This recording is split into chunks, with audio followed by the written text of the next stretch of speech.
Correct option is the Atmanirbhar Bharat Abhiyan was launched exclusively for the agricultural sector in 2021.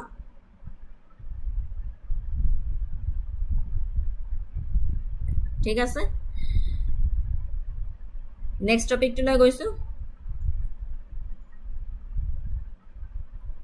Scheme for first time entrepreneurs.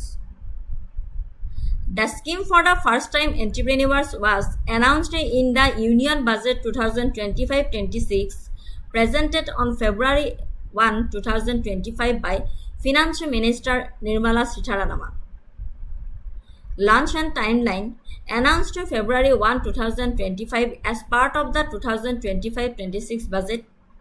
Implementation period over the next 5 years, targeting support for 5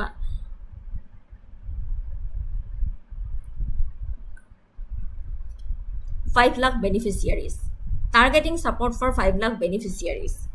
Objectives and rationale: expand the union of expand upon the Stand Up India initiative to promote inclusive entrepreneurship, specifically for marginalized groups. Target women, scheduled caste, and scheduled tribes, particularly first-time entrepreneurs. Foster economic empowerment, reduce financing barriers, and generate employment. 5 lakh entrepreneurs expected to create around 25 lakh jobs in manufacturing, service, and elite agriculture over 5 years. ভালদৰে চাব অবজেক্টিভখিনি important আছে এইখিনি question কৰিব Financial features: term loans between 10 lakh and 2 crore, specifically for greenfield enterprises in eligible sectors. Includes a credit guarantee cover via NCGTC, providing risk mitigation for lead tenders for lenders and promoting bank participation.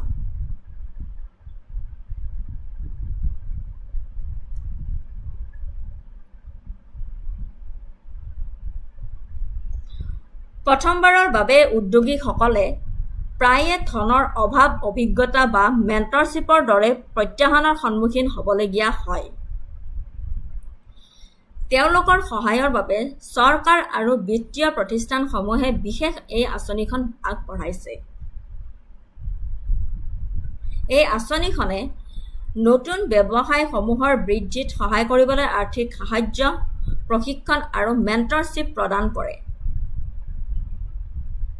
প্ৰথমবাৰৰ বাবে উদ্যোগীসকলে প্ৰায়ে ধনৰ অভাৱ অভিজ্ঞতা বা মেণ্টৰশ্বিপৰ দৰে প্ৰত্যাহ্বানৰ সন্মুখীন হ'বলগীয়া হয় তেওঁলোকৰ সহায়ৰ বাবে চৰকাৰ আৰু বিত্তীয় প্ৰতিষ্ঠানসমূহে বিশেষ এই আঁচনিখন আগবঢ়াইছে আৰু এই আঁচনিখনে নতুন ব্যৱসায়সমূহৰ বৃদ্ধিত সহায় কৰিবলৈ আৰ্থিক সাহায্য প্ৰশিক্ষণ আৰু মেণ্টৰশ্বিপ প্ৰদান কৰে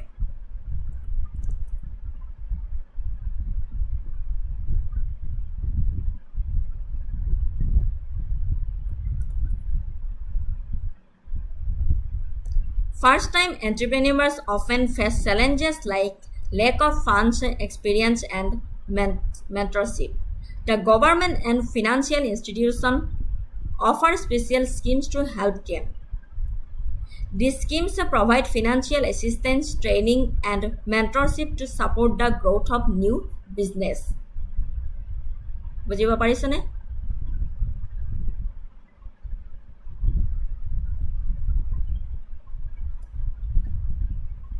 Expected impact: benefit 5 lakh first-time entrepreneurs over 5 years, generate approximately 25 lakh jobs across key sectors such as manufacturing and services, promote entrepreneurship and self-employment among women, SC, ST, and communities.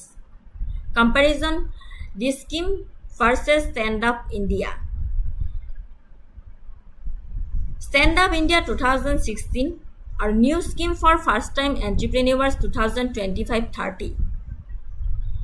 Features হৈছে target group women. Stand Up India 2016 target কিহৰ কাৰণে কৰিছিলে women, SC, ST, first time entrepreneurs setting up greenfield units, loans 10 lakh to 1 crore. A new scheme for first time entrepreneurship target কৰিছে similar focus with expanded skill aims at 5 lakh beneficiaries. Loan quantum hoise up to 1 crore আৰু ইয়াতে আপোনাৰ new scheme for first time entrepreneurs up to 2 crore. Focus area hoise manufacturing services trade sectors. New scheme for first time entrepreneurs manufacturing / service / elite agriculture. ঠিক আছে employment target 10 lakh jobs via 2.5 lakh loans. Our new scheme to decide 25 lakh jobs over 5 years. Hand-holding and training moderate. Our new scheme at emphasizing online capacity building and mentorship via specialized agencies. এইখিনি আছে stand up India লগত comparison new scheme for first time entrepreneurs.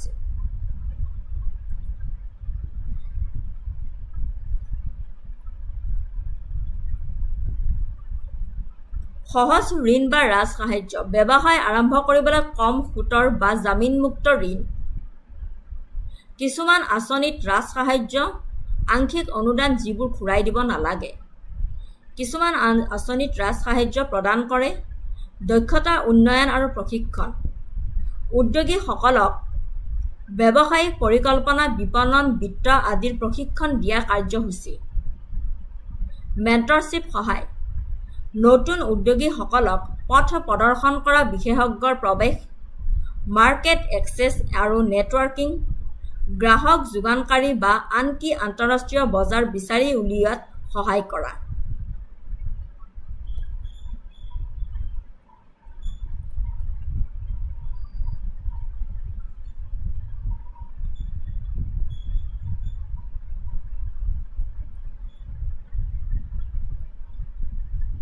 Simple loans or subsidies.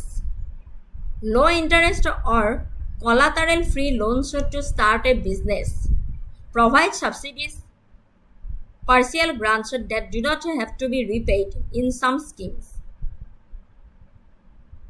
Skills development and training.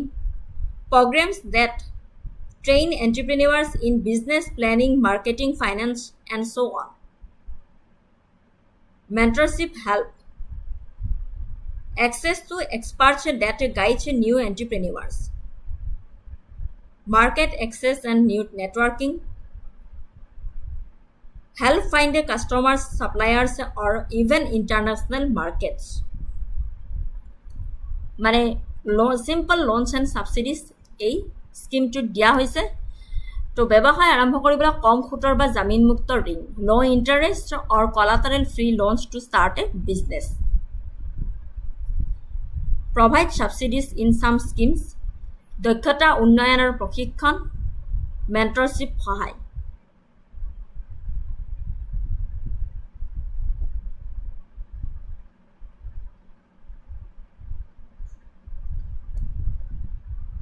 প্ৰথমবাৰৰ বাবে উদ্যোগীসকলে প্ৰায়ে ধনৰ অভাৱৰ কাৰণে এটা বিজনেছ আৰম্ভ কৰিব নোৱাৰে অভিজ্ঞতা আৰু মেণ্টৰশ্বিপৰ দৰে প্ৰত্যাহ্বানৰ সন্মুখীন হ'বলগীয়া হয় সো তেওঁলোকৰ সহায়ৰ বাবে চৰকাৰ আৰু বিত্তীয় প্ৰতিষ্ঠানসমূহে এই আঁচনিখন আগবঢ়াইছে আৰু এই আঁচনিখনে নতুন ব্যৱসায়সমূহৰ বৃদ্ধিত সহায় কৰিবলৈ আৰ্থিক সাহায্য প্ৰশিক্ষণ আৰু মেণ্টৰশ্বিপ প্ৰদান কৰিছে ঠিক আছে এই আঁচনিটোৰ এইটোৱে আছিল মূল কথা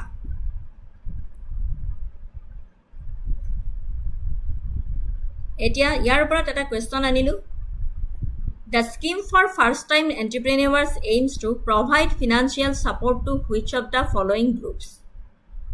Only male entrepreneurs from urban areas, women, scheduled tribes and scheduled caste first-time entrepreneurs, experienced entrepreneurs looking to expand their business, only entrepreneurs in the manufacturing sector. The scheme for the first-time entrepreneurs aims to provide a financial support to which of the following groups? Correct answer to Sawahok. Option B is the correct answer. Women, scheduled tribes and scheduled caste first-time entrepreneurs. Explanation did issue. Question 2. The information provided about the scheme for first-time entrepreneurs explicitly states its target beneficiaries. It is designed to support 5 lakh women, scheduled tribes, and scheduled caste first time entrepreneurs. This clearly indicates the inclusive nature of the scheme, focusing on empowering specific marginalized and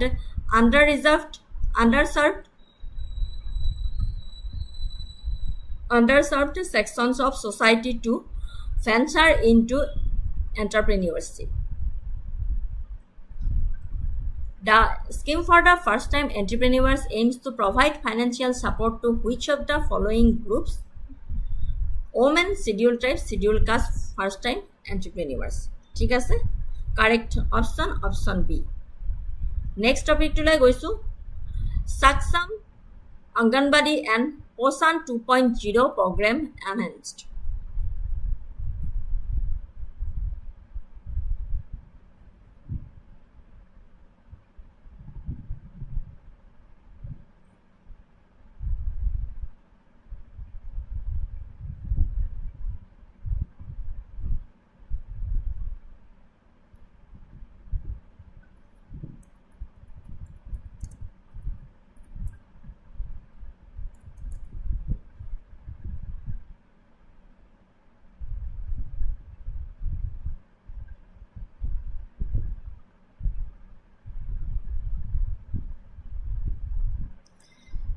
Saksham Anganwadi and Poshan 2.0 program enhanced. The Saksham Anganwadi and Poshan 2.0 program, often referred to as Mission Poshan 2.0, is a flagship integrated nutrition support program launched by the Government of India in 2021. It consolidates existing nutrition and child development program to address the multifaceted challenge of malnutrition in India through a comprehensive and life cycle approach. The scheme is approved for implementation during the 15th Finance Commission period 2021-22 to 2025-26. Objectives of Saksham Anganwadi and Poshan 2.0. The overreaching goal is to contribute to the human capital development of the country by addressing challenge of malnutrition, promoting nutrition awareness and good eating habits, addressing nutrition-related deficiencies, making preschoolers school ready.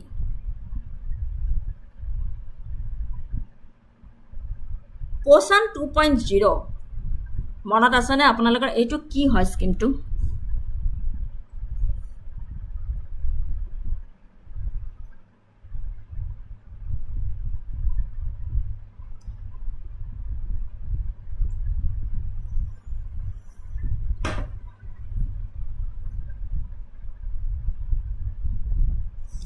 Poshan 2.0 স্কিমটো কি হয়? Poshan 2.0, officially known as Mission Saksham Anganwadi and Poshan 2.0, is the evolved version of India's nutrition drive, originally launched as Poshan Abhiyan in March 2018 and rebranded and expanded under Budget 2021 in February 2021. What is Poshan 2.0? Merger of K nutrition schemes. It integrates several related initiatives under one umbrella. Jene Anganwadi Services, ICDS, Supplementary Nutrition Program, Poshan Abhiyan, Scheme for Adolescent Girls, National Catch Scheme.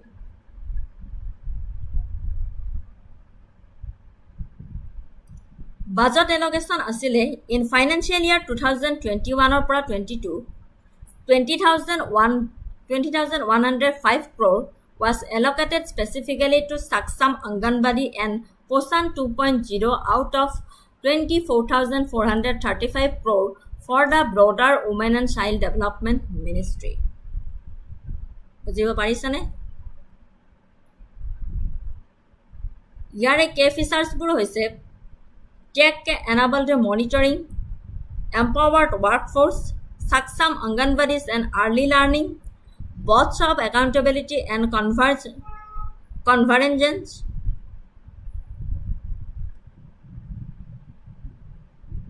coverage and objectives. Target groups children 0 to 6 years, adolescent girls 14 to 18 years in aspirational districts and northeast.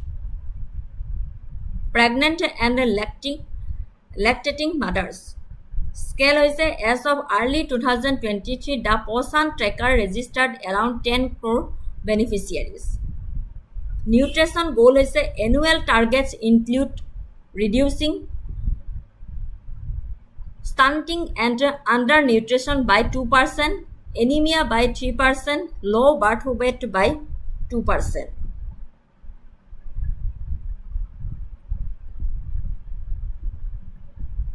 Poshan 2.0 represents a significant upgrade in Indian nutrition strategy, unifying K programs, leveraging digital tools and enhancing Anganwadi systems to deliver better nutrition, early learning and health outcomes. The scheme is on track to modernize the service delivery through challenges in implementation and fund utilization persist. কৈ দিলোঁ Poshan 2.0 কি হয় অলপ মনলৈ আহিছেনে এতিয়া গৈছোঁ স্কিমটোলৈ Saksam Anganwadi and Poshan 2.0 program enhanced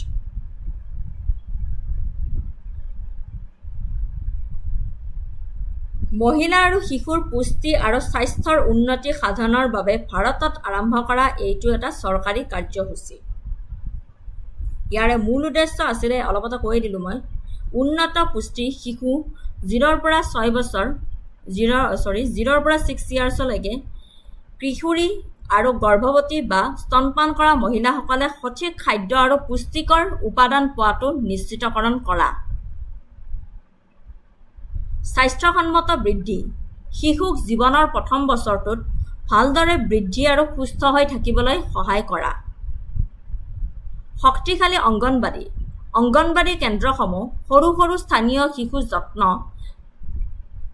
কেন্দ্ৰক অধিক আধুনিক ডিজিটেল আৰু শিশু বন্ধুত্বপূৰ্ণ কৰি উন্নতকৰণ কৰা ইয়াৰ মূল ফিচাৰ্ছসমূহ হৈছে পৰিপূৰক পুষ্টি শিশু গৰ্ভৱতী মহিলা আৰু নতুন মাতৃৰ বাবে পুষ্টিকৰ আহাৰ প্ৰাথমিক শিশুৰ যত্ন আৰু শিক্ষা সৰু সৰু ল'ৰা ছোৱালীৰ বাবে অংগনবাদীত শিক্ষণ আৰু খেলা কাৰ্যকলাপ বৃদ্ধি নিৰীক্ষণ নিয়মিত স্বাস্থ্য পৰীক্ষা আৰু শিশুৰ বৃদ্ধিৰ অনুসৰণ আচৰণ পৰিৱৰ্তন অভিযান মই ফিচাৰ্ছসমূহ কৈ আছোঁ দেই পৰিয়ালবোৰক স্বাস্থ্যসন্মত খাদ্যাভ্যাস আৰু পৰিষ্কাৰ পৰিচ্ছন্নতাৰ অভ্যাসৰ বিষয়ে শিকাওক এতিয়া আহিলে ইয়াক সক্ষম অৰ্থক সক্ষম বুলি কিয় কোৱা হয় এই স্কিমটোক সক্ষম বুলি কিয় কোৱা হৈছে কাৰণ ইয়াৰ লক্ষ্য হৈছে মহিলা আৰু শিশুসকলক আৰম্ভণিৰে পৰাই উন্নত স্বাস্থ্য জ্ঞান আৰু সহায় আগবঢ়াই সবলীকৰণ কৰা বুজিব পাৰিছেনে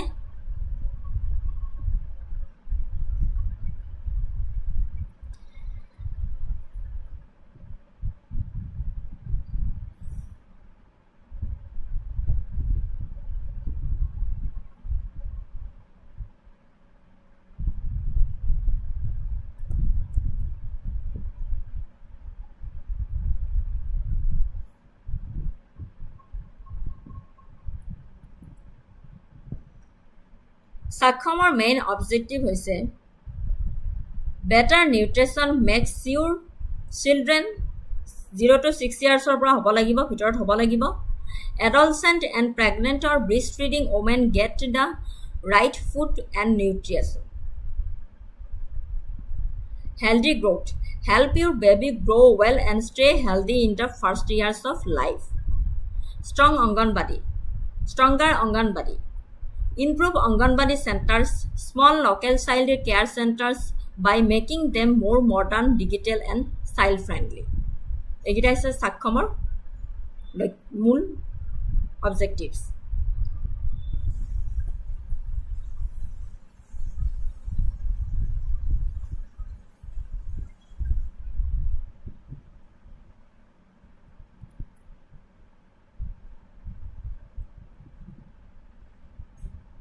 আৰু ফিচাৰ্ছ হৈছে supplemental nutrition, nutritious foods for babies, pregnant women and new moms. Early childhood care and education, learning and play activities for young children, kindergarten. Learning and play activities for young children in kindergarten. Growth monitoring, regular health checkups and growth tracking in children. Behavior modification campaign. Asaran Poribartan Abhijan, teach families about healthy eating and hygiene habits. পৰিয়ালবোৰক স্বাস্থ্যসন্মত খাদ্যাভ্যাস আৰু পৰিষ্কাৰ পৰিচ্ছন্নতাৰ অভ্যাসৰ বিষয়ে শিকাওক।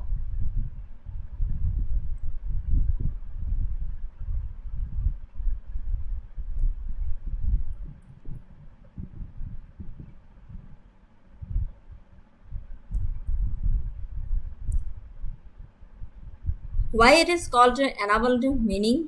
মানে সক্ষম কিয় কোৱা হৈছে ইয়াক? This is because it aims to empower women and children by providing better health, knowledge and support right from the start. ঠিক আছে? সেইকাৰণে ইয়াক স্কিমটোক সক্ষম বুলি কোৱা হৈছে।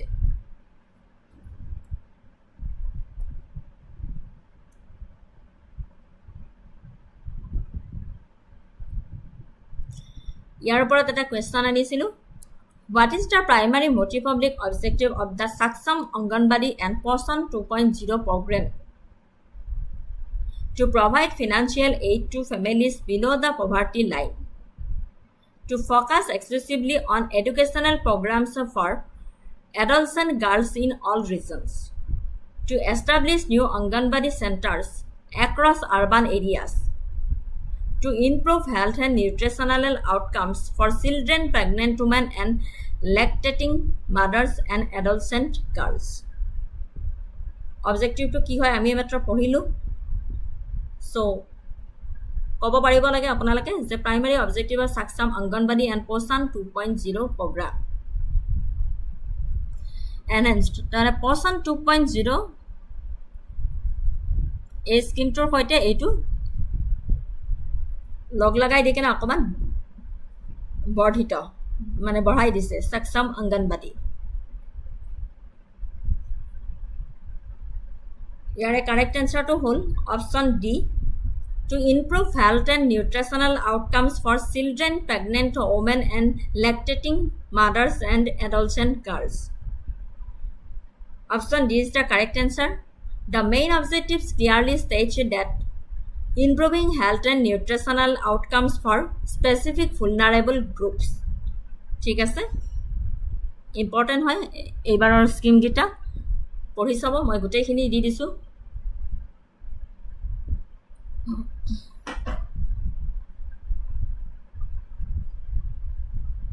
দীপিকা ভট্ট দি আজি বহুত দেৰিকৈ আহিলা দীপিকা। নেক্সট টপিকটোলৈ গৈছোঁ, ভাৰতীয় ভাষা পুস্তক scheme. The Bharatiya Bhasha Pustak Scheme is a significant initiative introduced in the Union Budget 2025-26 by the Indian government. Its core aim is to revolutionize education in India by promoting and integrating Indian languages more deeply into the learning system. Primary objectives are digitization of Indian language textbooks, bridging the language gap, promoting regional languages in education, enhancing comprehension and academic performance, increasing accessibility and inclusively.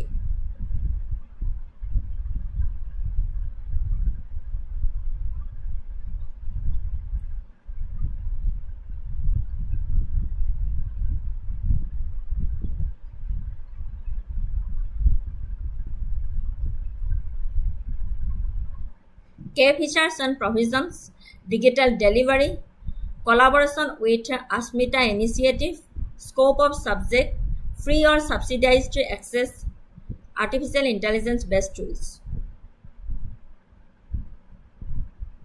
ভাৰতীয় ভাষা পুস্তক আঁচনি কি হয়?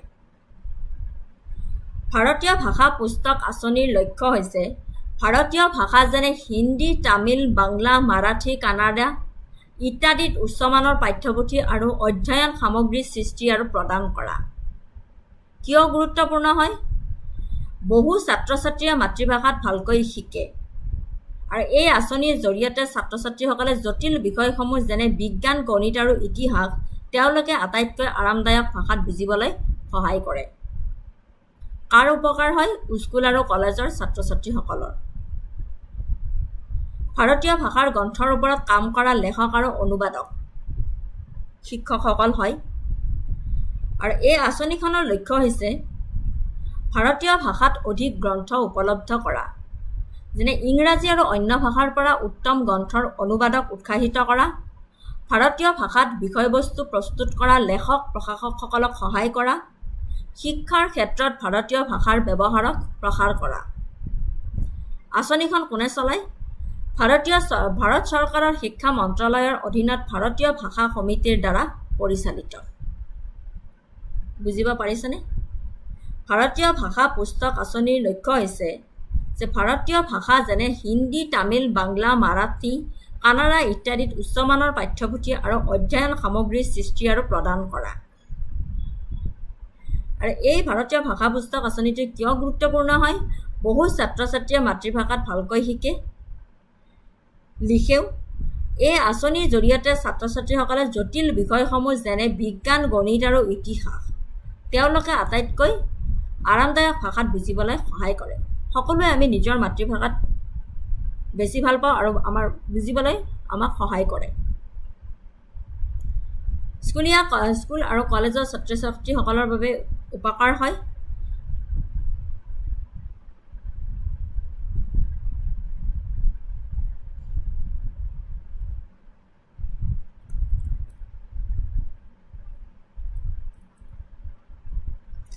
আঁচনিখনৰ মূল লক্ষ্য হৈছে the objectives of the scheme is to making available more books in Indian languages, encourage and translation of excellent works from English and other languages, help writers and publishers who produce content in Indian languages,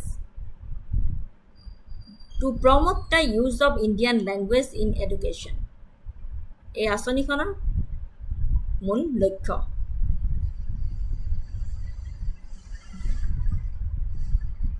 ভাৰতীয় ভাষা পুস্তক আঁচনিৰ মূল লক্ষ্য এইকেইটা।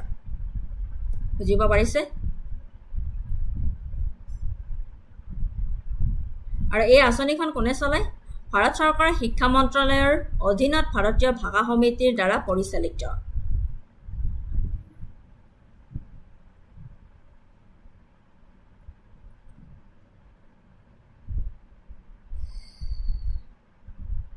Administered by the Indian Language Committee under Ministry of Education, Government of India. ঠিক আছে?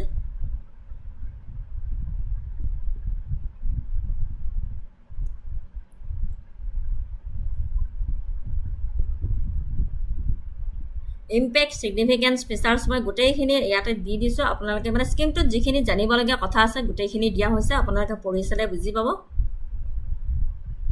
Which of the following is the primary objectives of the Bharatiya Bhasha Pustak Scheme as announced in the Union Budget 25-26? To establish new physical libraries in every district of India, to provide digital textbooks and educational materials in various Indian languages, to mandate English as the sole medium of instruction in all universities, to focus exclusively on translating ancient Sanskrit texts into modern Indian languages. Which of the following is the primary objectives of the Bharatiya Bhasha Pustak Scheme as announced in the Union Budget 2025-26? Excuse me.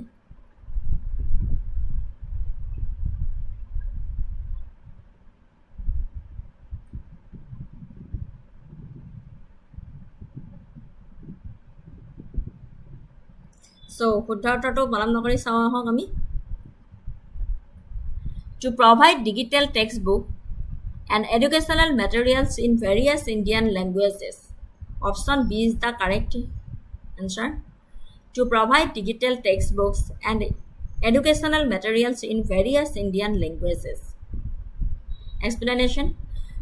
The core aim of the Bharatiya Bhasha Pustak scheme is to digitalize and make available educational content in numerous Indian languages for students at school and university levels, thereby promoting learning in mother tongues and enhancing accessibility.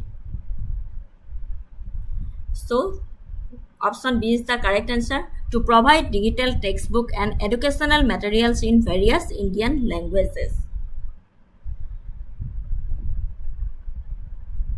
Next topic to goisu. PM Surya Ghar Muft Bijli Yojana enhanced focus in 2025.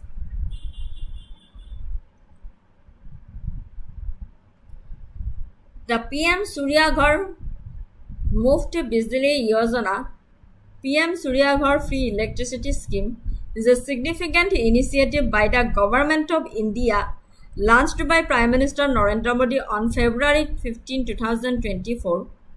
Through some sources mention February 13, 2024 or February 29, 2024. The scheme officially came into effect in early 2024. The scheme aims to provide free electricity to households by promoting the installation of rooftop solar panels.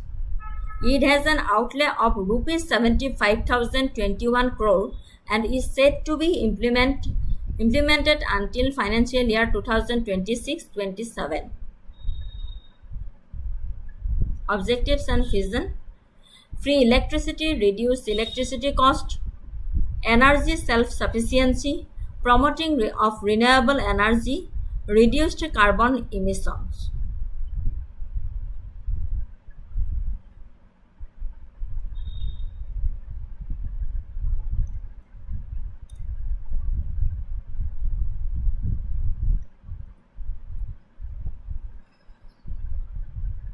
দুহেজাৰ ২৭ চনৰ March মাহৰ ভিতৰত ১ কোটি পৰিয়ালত ছাদৰ ওপৰত সৌৰশক্তি স্থাপন কৰাৰ লক্ষ্য।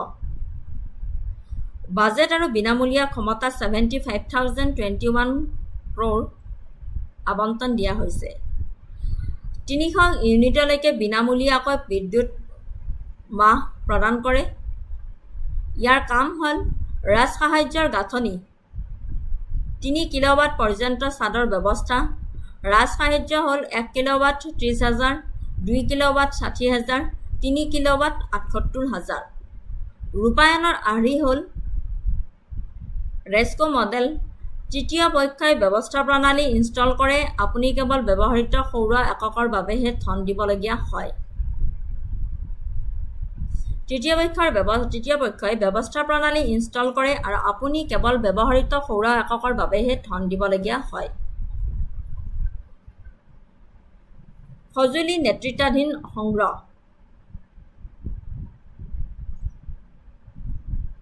DIS কমছে সংস্থাপন পৰিচালনা কৰে।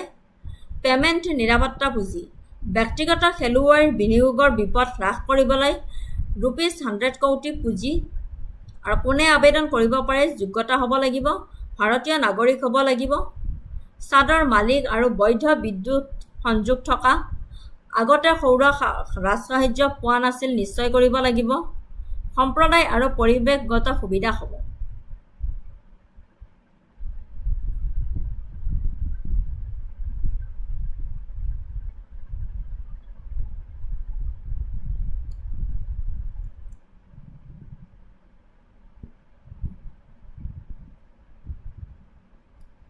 সম্প্ৰদায় আৰু পৰিৱেশগত সুবিধাসমূহ আৰ্হি সৌৰ গাঁও: প্ৰতিখন জিলাতে এটাকৈ শ্ৰেষ্ঠ প্ৰদৰ্শনকাৰীৰ বাবে Rs 1 কোটি পুৰস্কাৰ।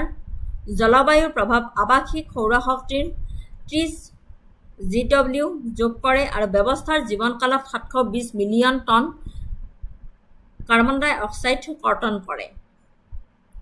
চাকৰিৰ সৃষ্টি: উৎপাদন, স্থাপন, ৰক্ষণাবেক্ষণৰ ক্ষেত্ৰত 1.7 লাখ প্ৰত্যক্ষ চাকৰি। কোনে কোনে আবেদন কৰিব পাৰিব? ভাৰতীয় নাগৰিক হ'ব লাগিব আৰু ছাদৰ মালিক আৰু বৈধ বিদ্যুৎ সংযোগ থকা আৰু আগতে সৌৰ ৰাজসাহায্য নোপোৱাসকলে এইটো আবেদন কৰিব পাৰিব।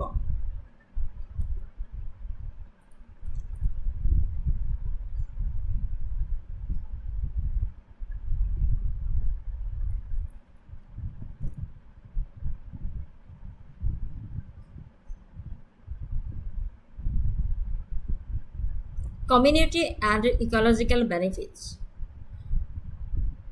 Model solar villages, one in each district, rupees 1 crore prize for best performer.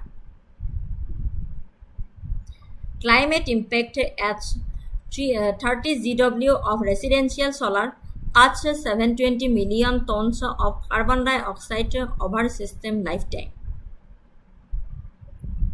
Job creation 17 lakh direct jobs in production, installation and maintenance.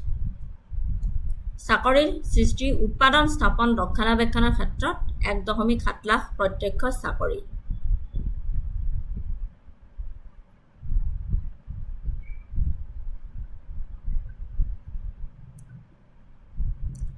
Key features and benefits eligibility criteria enhanced focus in 2025 আটাইখিনি দি দিছো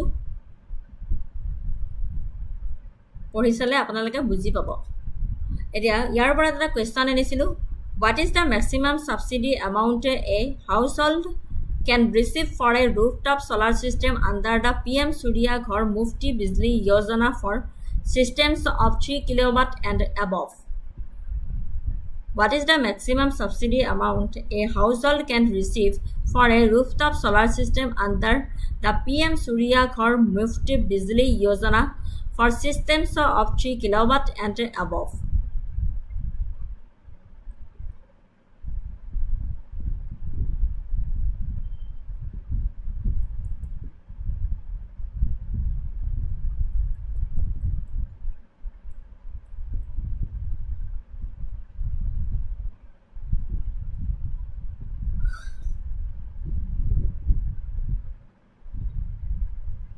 Correct answer to whole option D 78,000 অলপ আগতে এইমাত্ৰ কৈছিলো মই যদি আপোনালোকে শুনি আছিল তেনেহলে গম পাইছে ৰাজ সাহায্যৰ গাঁথনি 3 কিলোৱাট পৰ্যন্ত ছাদৰ ব্যৱস্থা ৰাজ সাহায্য 1 কিলোৱাটত 30,000 2 কিলোৱাটত 60,000 3 কিলোৱাটত 78,000 হেতুৱে কোৱেশ্চন দিছে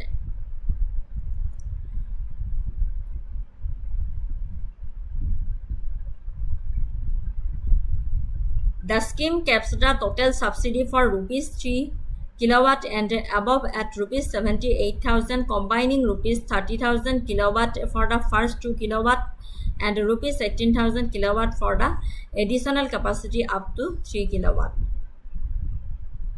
ঠিক আছে next topic today goisu Pradhan Mantri Jan Jatiya Unnat Gram Abhiyan enhanced focus in 2025 Pradhan Mantri Jan Jatiya Unnat Gram Abhiyan enhanced focus in 2025. The Pradhan Mantri Jan Jatiya Unnat Gram Abhiyan PM Zuga, also known as the Dharti Abba Janjatiya Gram Utkas Abhiyan is a comprehensive initiative launched by the Government of India to bring about holistic socio-economic development in tribal areas and communities. It was launched by Prime Minister Narendra Modi on October 2, 2024 from Hyderabad, Jharkhand. The scheme has an enhanced focus in 2025 as it is a crucial year within each 5-year implementation period 2024 to 25 to 2028 to 2029. The scheme has an enhanced focus in 2025.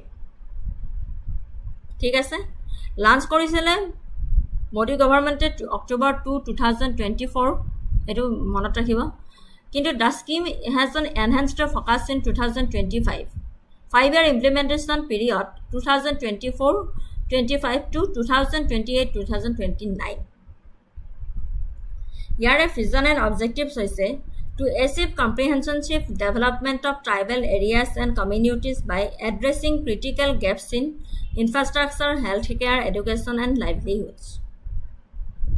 Objectives hoise improve the socio-economic conditions of tribal communities, bridge development gaps and empower tribal communities through various interventions, saturate critical gaps in social infrastructure like health, education, and livelihood through convergence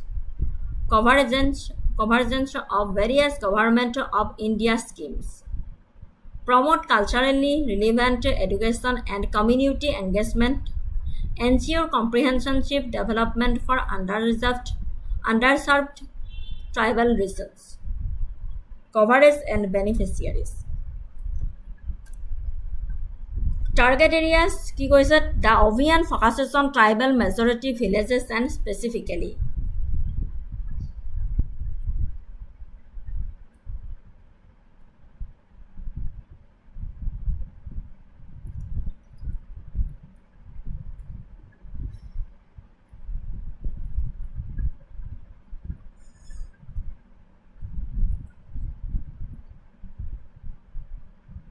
প্ৰধানমন্ত্ৰী জনজাতীয় উন্নত গ্ৰাম অভিযান PM yoga হৈছে ভাৰত চৰকাৰৰ কাৰ্যসূচী যাৰ লক্ষ্য হৈছে জনজাতীয় জনগোষ্ঠীসমূহৰ গাঁৱৰ প্ৰতি গুৰুত্ব দি জীৱন উন্নত কৰা।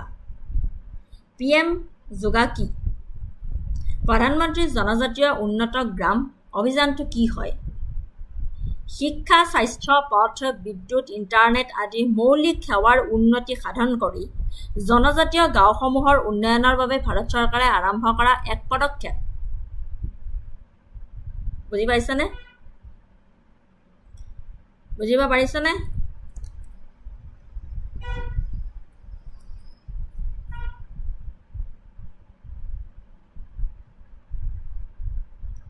The Pradhan Mantri Janajati Unnat Gram Abhiyan is a government program of India aimed at improving the lives of tribal Janajati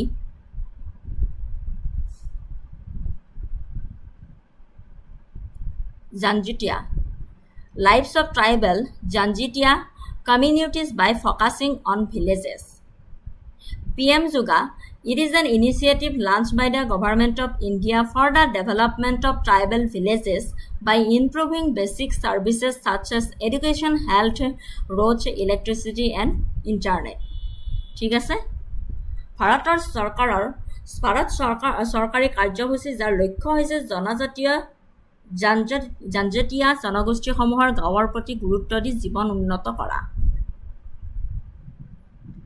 আৰু এই PM যোগা হৈছে It is an initiative launched by the Government of India for the development of tribal villages by improving basic services such as education, health, roads, electricity and internet.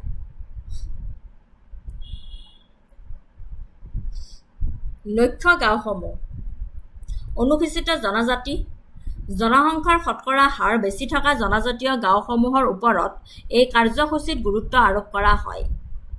সামগ্ৰিক বিকাশ PM যোগাৰ লক্ষ্য হৈছে সকলো চৰকাৰী সেৱা যেনে বিদ্যালয়, স্বাস্থ্যসেৱা, পানী, অনাময় আৰু ডিজিটেল ব্যৱহাৰ এই গাঁওসমূহলৈ অনা।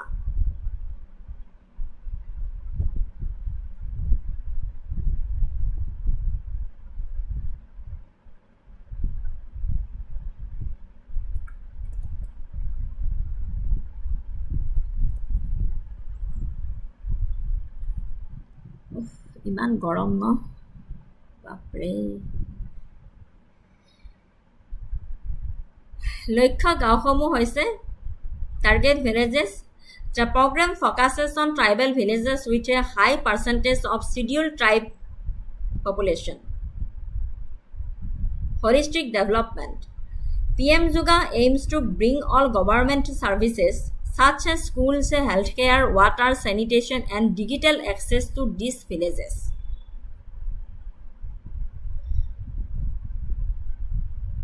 Holistic development ki hoy? PM Juga aims to bring all government services such as schools, healthcare, water, sanitation, and digital access to these villages.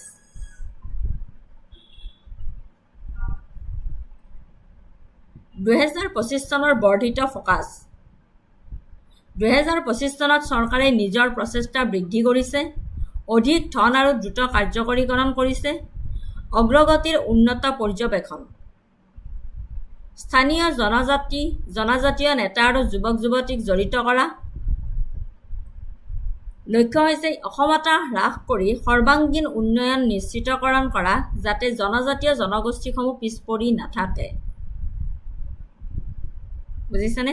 2025 চনত চৰকাৰে ইয়াৰ ওপৰত বেছিকৈ ফ'কাছ দিছে যে কিয়নো অধিক ধন আৰু দ্ৰুত কাৰ্যকৰীকৰণ কৰা, অগ্ৰগতিৰ উন্নত পৰ্যবেক্ষণ, স্থানীয় জনজাতীয় নেতা আৰু যুৱক যুৱতীক জড়িতকৰণ কৰা, অসমতা হ্ৰাস কৰি সৰ্বাংগীন উন্নয়ন নিশ্চিত কৰা যাতে জনজাতীয় জনগোষ্ঠীসমূহ পিছ পৰি নাথাকে।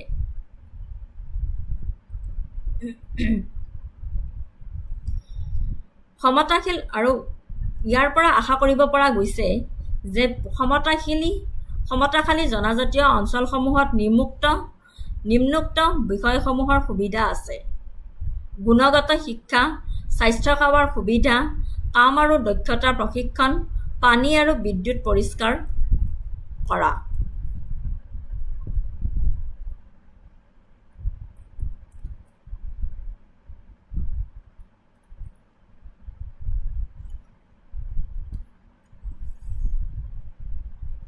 (2025) enhanced focused. In 2025, the government is stepping up its effort to more funding and faster implementation, improve monitoring of progress, involving local tribe leaders and youth. আৰু এইমটো হৈছে 2025 চনত যে চৰকাৰে যে ইয়াৰ ওপৰত বেছিকৈ ফ'কাছ দিছে তাৰে ওপৰত এইমটো হৈছে ensure inclusive development by reducing inequality so that tribal communities are not left behind. আৰু ইয়াৰ ফালৰ পৰা ৰিজাল্ট এটা আশা কৰিব পৰা গৈছে: empowered tribal areas have the following: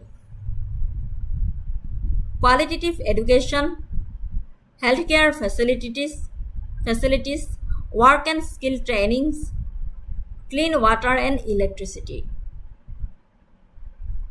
যে এই আঁচনিখনৰ জৰিয়তে 2025 চনত যে চৰকাৰে অধিক গুৰুত্ব দিছে তাৰ পৰা আশা কৰিব পৰা গৈছে যে ক্ষমতাশালী জনজাতীয় অঞ্চলসমূহত নিম্নোক্ত বিষয়সমূহৰ সুবিধা আছে, যেনে গুণগত শিক্ষা, স্বাস্থ্যসেৱাৰ সুবিধা, কাম আৰু দক্ষতাৰ প্ৰশিক্ষণ, পানী আৰু বিদ্যুৎ পৰিষ্কাৰকৰণ।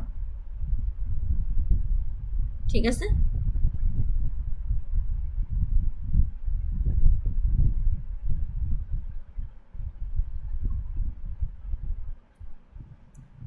হয়, আজি এডভাৰটাইজটো ওলাইছে দীপিকা, IBত এপ্লাই কৰিম। হয়, ঠিক আছে, কৰিবা।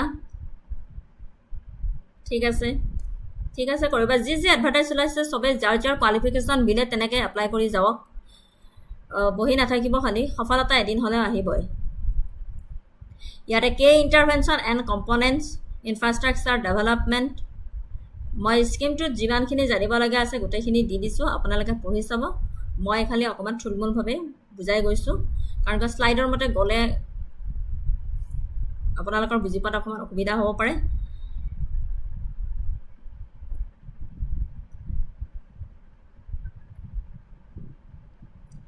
এইটোৱে আছিলে PM যোগাৰ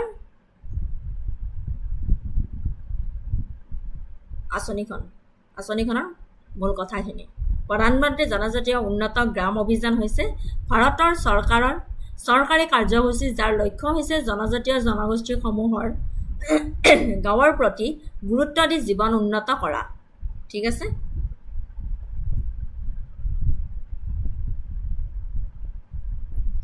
ইয়াৰ পৰা এটা কুৱেশ্যন আনিছিলোঁ: what is the primary vision of the প্ৰধানমন্ত্ৰী জনজাতীয় উন্নত গ্ৰাম অভিযান PM yoga to achieve comprehensive development of tribal areas and communities by addressing critical gaps in infrastructure, healthcare, education, and livelihoods. To promote tribal art and culture exclusively, to provide financial aid to individual tribal families without infrastructure development, to solely focus on urban tribal populations and their employment needs. What is the primary vision of the Pradhan Mantri Janajatiya Unnata Gram Abhiyan PM Juga? Correct answer to whole. Option A is the correct answer. To achieve comprehensive development of tribal areas and communities by addressing critical gaps in infrastructure, healthcare, education, and livelihoods. Explanation di disu.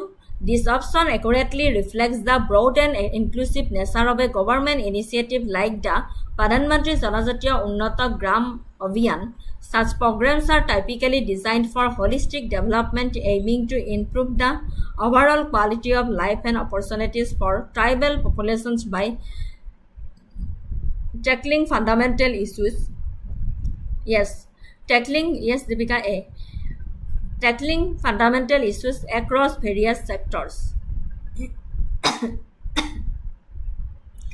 The name itself, Unnata Gram Abhiyan, developed a village campaign, implies a focus on overall improvement and progress in tribal villages. So correct answer option A, to achieve comprehensive development of tribal areas and communities by addressing critical gaps in infrastructure, healthcare, education, and livelihoods.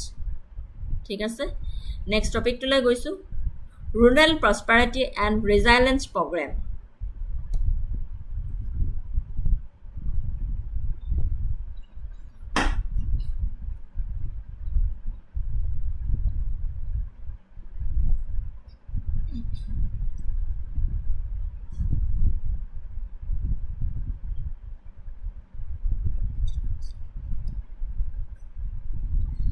Rural Prosperity and Resilience Program. The Rural Prosperity and Resilience Program is a comprehensive multi-sectoral initiative launched by the Indian government, announced in the Union Budget for financial year 2025-26. It is designed to address underemployment in agriculture, invigorate the rural economy, and create sustainable opportunities in rural areas to reduce distress migration to urban centers. Objectives and focus areas: addressing underemployment in agriculture, skill development, investment and technology, invigorating the rural economy. Target beneficiary. The program specifically targets rural women, including empowering self-help group members to become Lakhpati Didis, women earning rupees 1 lakh annually, young farmers and rural youth. Lakhpati Didi scheme to monot ase ne apnalokor?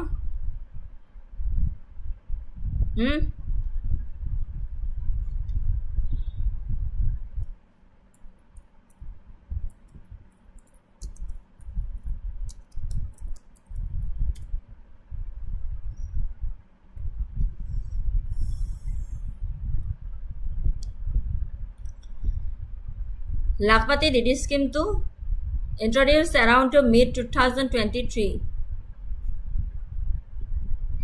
In Rajasthan, nationally emphasized via budget 2024-25 on February 1, 2024. Initially aimed to empower 2 crore women. Budget 2024 increased goal to 3 crore Lakhpati Didis.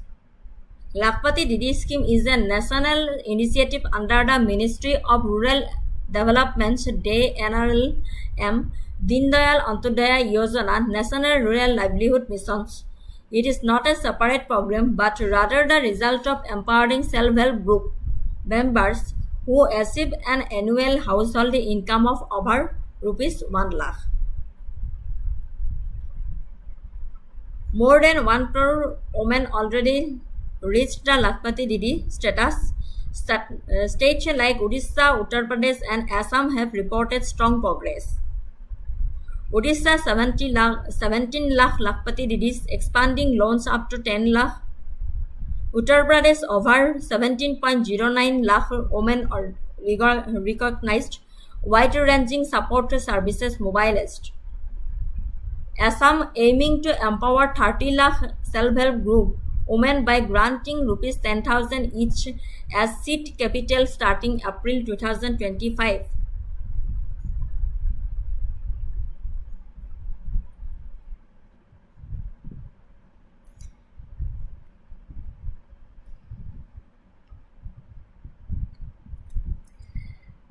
Lakhpati Didir karone kone qualified hobo pare any woman in any state Who is a member of an self-help group? No age limit. Self-help group member hobo lagibo. Any woman in any state. Income benchmark to hobo lagibo. A family income of rupees 1 lakh or more annually marks the Lakhpati Didi milestone.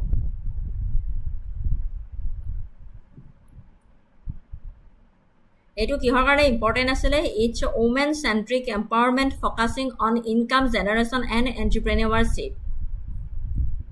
Support asile holistic support asile training, funding, market access and institutional backing.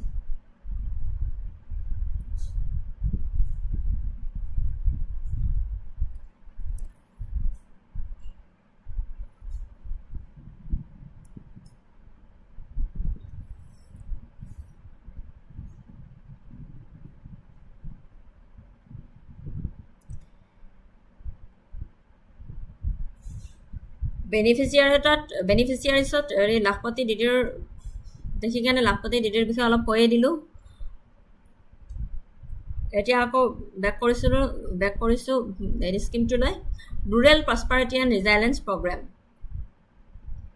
Key pillars and activities দি দিছো implementation strategy এই স্কিমটো এতিয়া কি হয়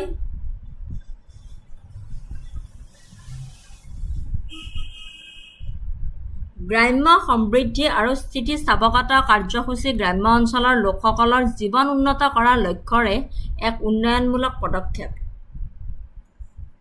গ্ৰাম্য সমৃদ্ধি স্থিতিস্থাপকতা কাৰ্যসূচীয়ে গ্ৰাম্য জনগোষ্ঠী সমূহক অৰ্থনৈতিক আৰু সামাজিকভাৱে শক্তিশালী হোৱাত সহায় কৰে ই কৃষক ক্ষুদ্ৰ ব্যৱসায় আৰু গ্ৰাম্য পৰিয়ালক সফলতা লাভ কৰিবলৈ প্ৰয়োজনীয় সঁজুলি আৰু সম্পদ দি সহায় কৰে বুজিব পাৰিছেনে গ্ৰাম্য সমৃদ্ধি আৰু স্থিতিস্থাপকতা কাৰ্যসূচী গ্ৰাম্য অঞ্চলৰ লোকসকলৰ জীৱন উন্নত কৰাৰ লক্ষ্যৰে এক উন্নয়নমূলক পদক্ষেপ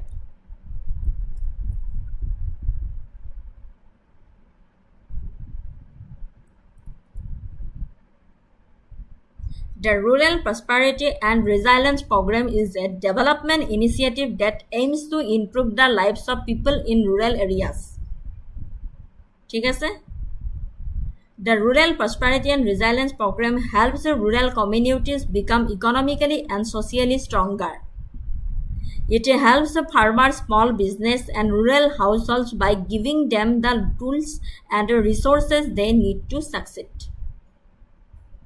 বুজিব পাৰিছেনে গ্ৰাম্য সমৃদ্ধি আৰু স্থিতিস্থাপকতা কাৰ্যসূচীয়ে গ্ৰাম্য জনগোষ্ঠী সমূহক অৰ্থনৈতিক সামাজিকভাৱে শক্তিশালী হোৱাত সহায় কৰে ই কৃষক ক্ষুদ্ৰ ব্যৱসায় গ্ৰাম্য পৰিয়ালক সফলতা লাভ কৰিবলৈ প্ৰয়োজনীয় সঁজুলি আৰু সম্পদ দি সহায় কৰে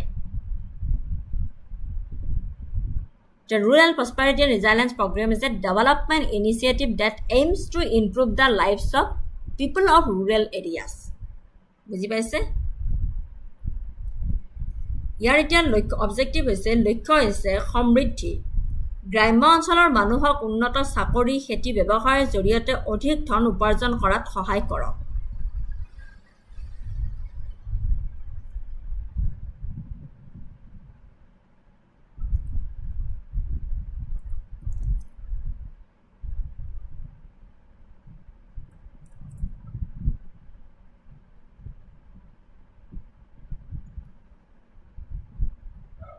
স্থিতিস্থাপকতা জলবায়ু পৰিৱৰ্তন বজাৰ পৰিৱৰ্তন প্ৰাকৃতিক দুৰ্যোগৰ দৰে প্ৰত্যাহ্বানসমূহ সম্ভালিবলৈ সম্প্ৰদায়সমূহক প্ৰস্তুত কৰা Help rural people earn more money through better jobs, farming and business. Resilience হৈছে preparing communities to handle challenges like climate change, market shifts and natural disasters. Main goal to hoise সমৃদ্ধি prosperity help rural people earn more money through better jobs farming and business and resilience to hoise preparing communities to handle challenges like climate change market shifts and natural disasters how does it work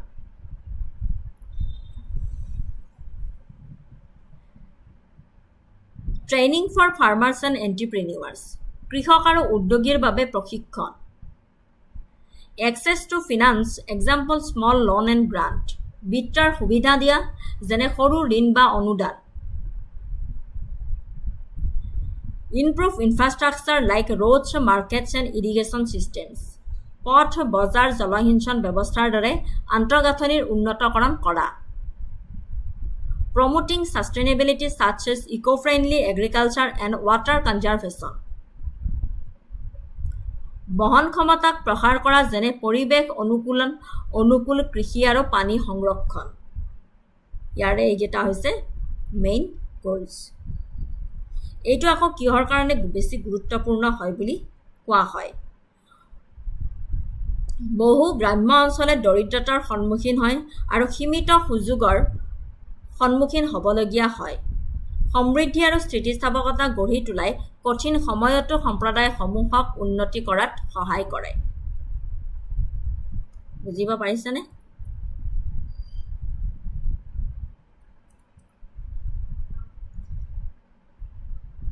কিয় ই গুৰুত্বপূৰ্ণ হয় বহু গ্ৰাম্য অঞ্চলে দৰিদ্ৰতাৰ সন্মুখীন হয় আৰু সীমিত সুযোগৰ সন্মুখীন হ'বলগীয়া হয় সেইটো কাৰণে ই গুৰুত্বপূৰ্ণ many rural areas experience poverty and faced limited opportunities building prosperity and resilience helps communities thrive even in tough times help communities thrive even in tough times সমৃদ্ধি আৰু স্থিতিস্থাপকতা গঢ়ি তোলাই কঠিন সময়তো সম্প্ৰদায়সমূহক উন্নতি কৰাত সহায় কৰে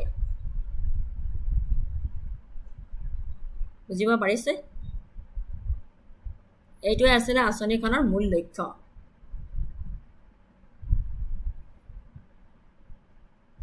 rural prosperity and resilience প্ৰগ্ৰামৰ এইখিনি আছিল মূল কথা ইয়াৰ পৰা এটা কোৱেশ্চন আনিছিলো Which of the following is the primary objective of the Rural Prosperity and Resilience Program? To provide direct cash transfers to all rural households without any development initiatives, to address underemployment in agriculture and invigorate the rural economy, to promote international trade exclusively in agricultural products, to focus solely on urban development and infrastructure.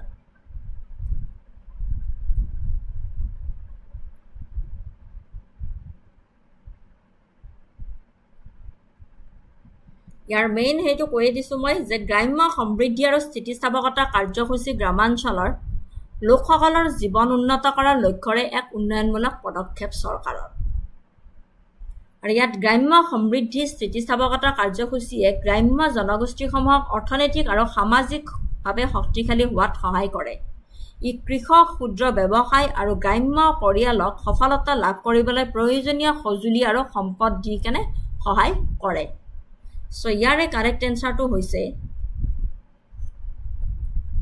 Option B is the correct answer to address underemployment in agriculture and invigorate the rural economy A central aim of RRP is to tackle underemployment in the agriculture sector and stimulate the broader economic activity in rural regions. Next topic to lai goisu social security schemes for welfare of online platform workers. Social security scheme for welfare of online platform workers. The Union Budget 2025 marks a landmark initiative in India's labor welfare landscape with a comprehensive framework to extend formal recognition and social security benefits to gig workers. Lauding the decision, Union Minister for Labor and Employment and Youth Affairs and Sports Dr. Mansukh Mandavia hailed the government's commitment to ensuring the well-being of over 1 crore gig workers across the country.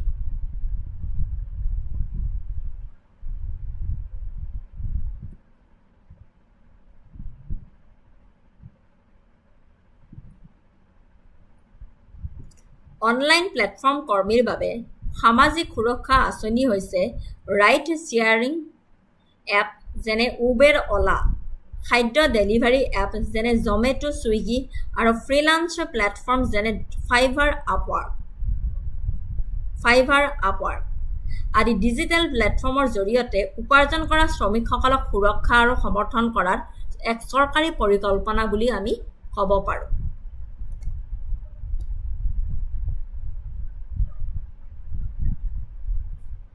Important হয়, গোটেইকেইটা important scheme হয় 2025-ৰ।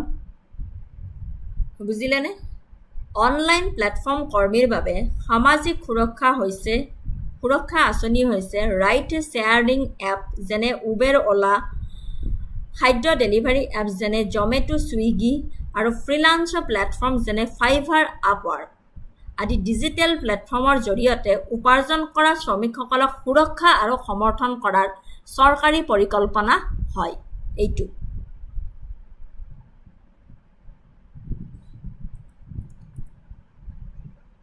কিয় প্ৰয়োজন হয়? Online প্লেটফৰ্মৰ কৰ্মীসকল প্ৰায়ে চাকৰিৰ নিৰাপত্তা বা স্বাস্থ্য বীমা বা পেঞ্চনৰ দৰে সুবিধা নোহোৱাকৈ কাম কৰে। নিয়মীয়া কৰ্মচাৰী বুলি গণ্য কৰা নহয়, গতিকে তেওঁলোকে বহুতো সুৰক্ষা হেৰুৱাই পেলায়। অভাৱনীয় আয় আৰু দীঘলীয়া কামৰ সময়ৰ সন্মুখীন হ'ব লাগে তেওঁলোকে।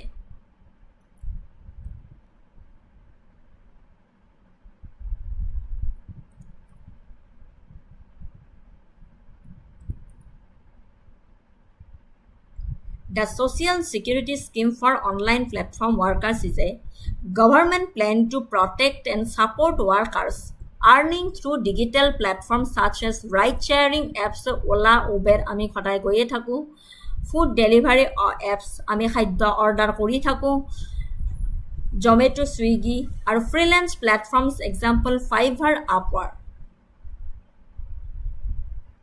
বুজিলেনে?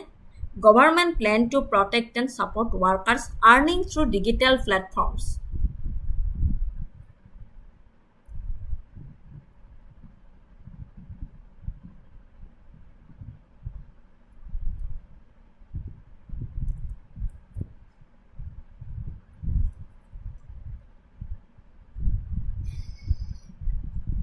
কিয় প্ৰয়োজন হয় মাত্ৰ ক'লো। অনলাইন প্লেটফৰ্ম কৰ্মীসকল, the online platform workers, they often work without job security or benefits such as health insurance or a pension. তেওঁলোকেতো আৰু স্বাস্থ্য বীমা বা পেঞ্চন নাপায় আৰু তেওঁলোকক not considered regular employees, so they lost many protections. নিয়মীয়া কৰ্মচাৰী বুলি গণ্য কৰা নহয়, গতিকে তেওঁলোকে বহুতো সুৰক্ষা হেৰুৱাই পেলায়। And facing unpredictable income and long working hours. অভাৱনীয় আয় আৰু দীঘলীয়া কামৰ সময়ৰ সন্মুখীন হ'ব লাগে। সেইকাৰণে যোৱাকালি অ'লা আৰু উবেৰে প্ৰটেষ্ট কৰিছিলে আৰু প্ৰটেষ্ট কৰাৰ ফলত কি হ'ল, আজি দামটো হায়াৰ হৈ গ'ল, হয়নে? এই আঁচনিসমূহৰ মূল বৈশিষ্ট্য হৈছে স্বাস্থ্য আৰু জীৱন বীমা, দুৰ্ঘটনা, অসুস্থ বা মৃত্যুৰ ক্ষেত্ৰত কভাৰেজ, পেঞ্চনৰ সুবিধা, অৱসৰৰ পিছত মাহিলী উপাৰ্জন, অক্ষমতাৰ সুবিধাসমূহ, কামৰ বাবে শ্ৰমিকজন অক্ষম হৈ পৰিলে আৰ্থিক সহায় পাব, প্ৰসূতিকালীন সুবিধাসমূহ পাব, গৰ্ভাৱস্থা আৰু প্ৰসৱৰ পিছত মহিলাৰ বাবে সহায়, দক্ষতা বিকাশ, শ্ৰমিকসকলক নতুন দক্ষতা উন্নত কৰা বা শিকিবলৈ সহায় কৰিবলৈ প্ৰশিক্ষণ কাৰ্যসূচী। আৰু প্লেটফৰ্মৰ অৱদানসমূহ হৈছে ডিজিটেল প্লেটফৰ্মসমূহে যেনে ডেলিভাৰী বা ৰাইড শ্বেয়াৰ কোম্পানী তেওঁলোকৰ ৰাজহৰ সৰু অংশ আঁচনিখনৰ বাবে পুঁজিৰ বাবে অৱদান আগবঢ়াব লাগিব।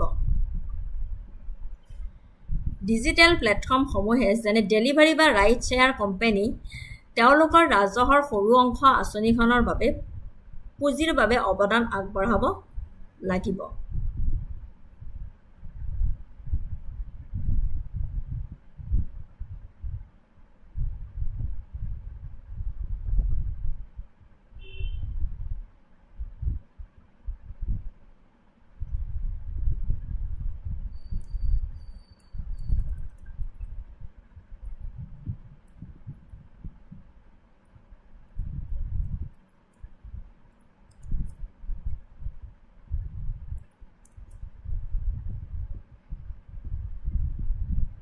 Main features of the scheme: health and life insurance, coverage in the event of an accident, illness or death, pension benefit দিছে চৰকাৰে, monthly in earnings after retirement, disability benefit, financial assistance if the worker becomes incapacitated for work, maternity benefits দিছে, help for women during pregnancy and after childbirth, skill development, training programs to help workers improve or learn a new skill, contribution of the platform. Digital platforms such as delivery or rideshare companies will be required to contribute a small portion of their revenue to fund the scheme. Digital platforms will be required to contribute a small portion of their revenue to fund the scheme. Digital প্লেটফৰ্মসমূহে তেওঁলোকৰ ৰাজহৰ সৰু অংশ আঁচনিখনৰ বাবে পুঁজিৰ বাবে অৱদান আগবঢ়াব লাগিব।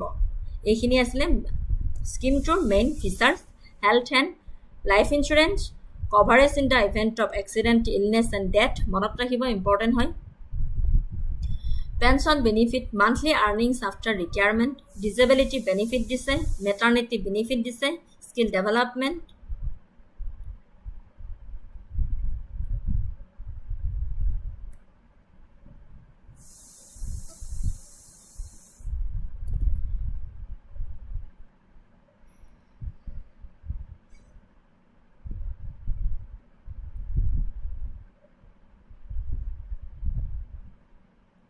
What is the primary healthcare benefit extended to gig workers under the 2025 scheme?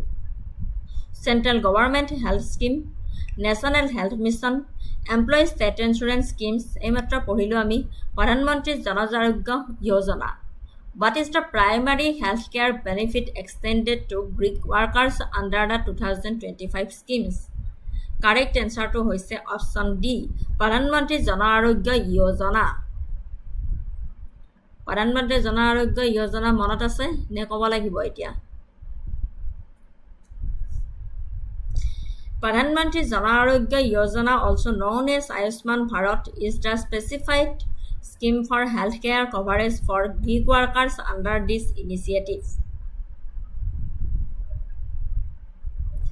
Questionত সুধিছিলে what is the primary healthcare benefit extended gig workers under the 2025 scheme? Correct answer to হৈছে প্ৰধানমন্ত্ৰী Jan Arogya Yojana.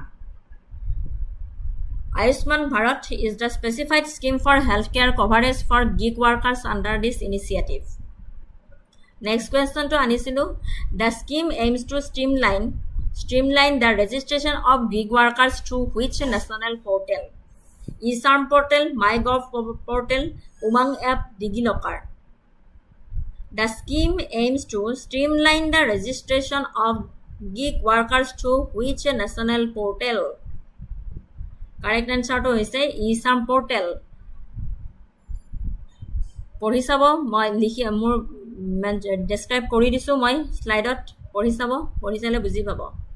Assam portal explanation: the Assam portal is the dedicated national database for unorganized workers, including gig workers, for social security access.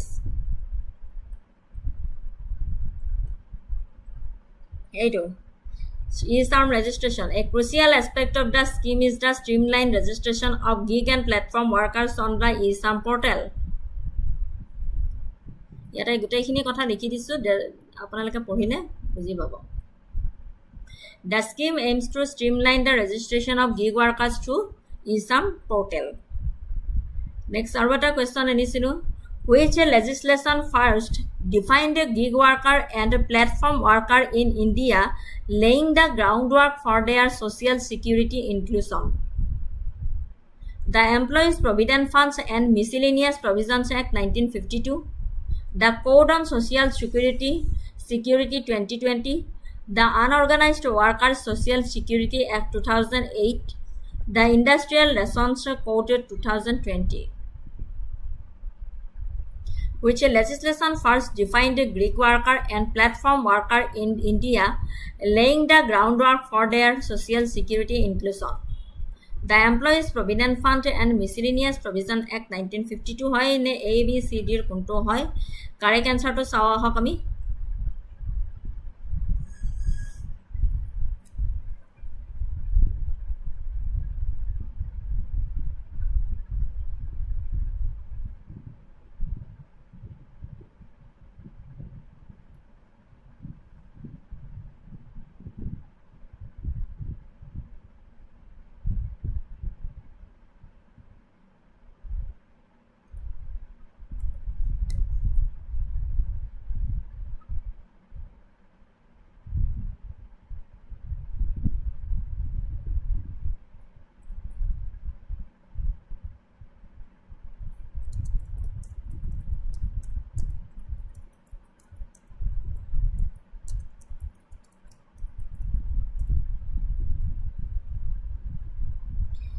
Correct এনচাৰটো হ'ল the code on social security.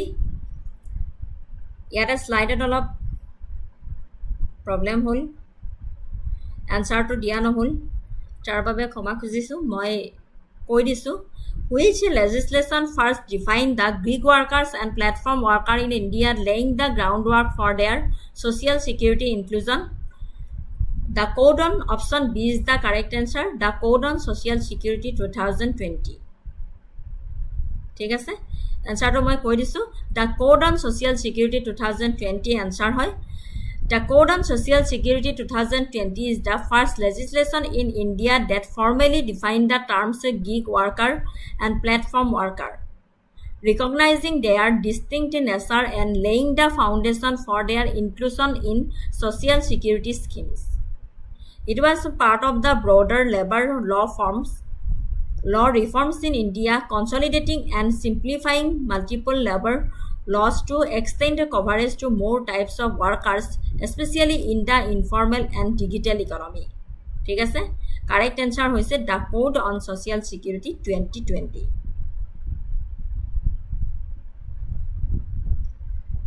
Next টপিকটোলৈ গৈছোঁ। SAMI Fund Special Windows for Affordable and Mid-Income Housing Fund 2.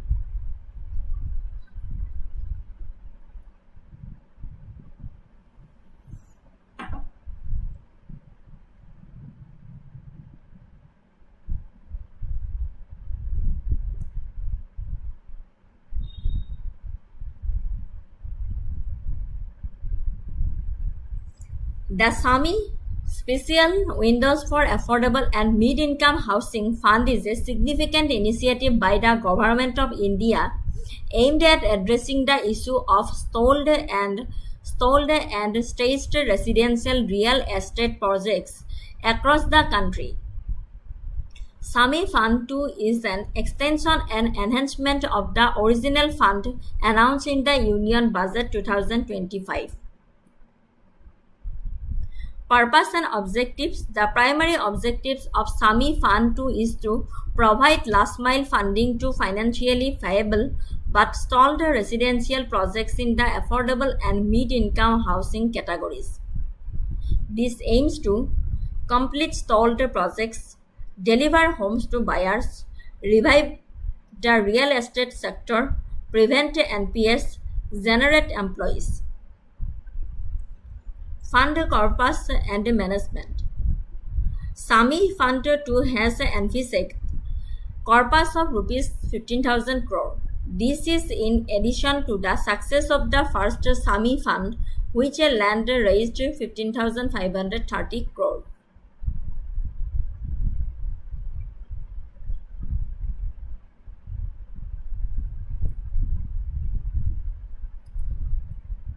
SAMI Fundৰ অৰ্থ হৈছে special window' for affordable and mid income housing fund 2। ই ভাৰতত স্থাপন কৰা চৰকাৰী সমৰ্থিত বিনিয়োগ পুঁজি যিয়ে সুলভ বা মধ্যম আয়ৰ প্ৰকৃতিৰ স্থবিৰ গৃহ নিৰ্মাণ প্ৰকল্প সম্পূৰ্ণ কৰাত সহায় কৰিবলৈ গঠন কৰা হৈছে। Special window' for affordable and mid income housing 2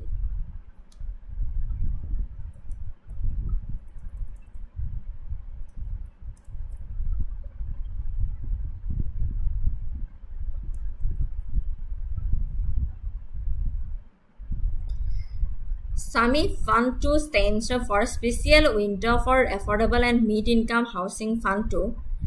It is a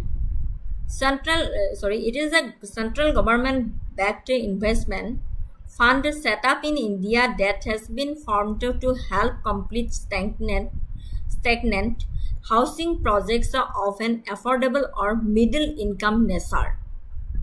বুজিব পাৰিছানে?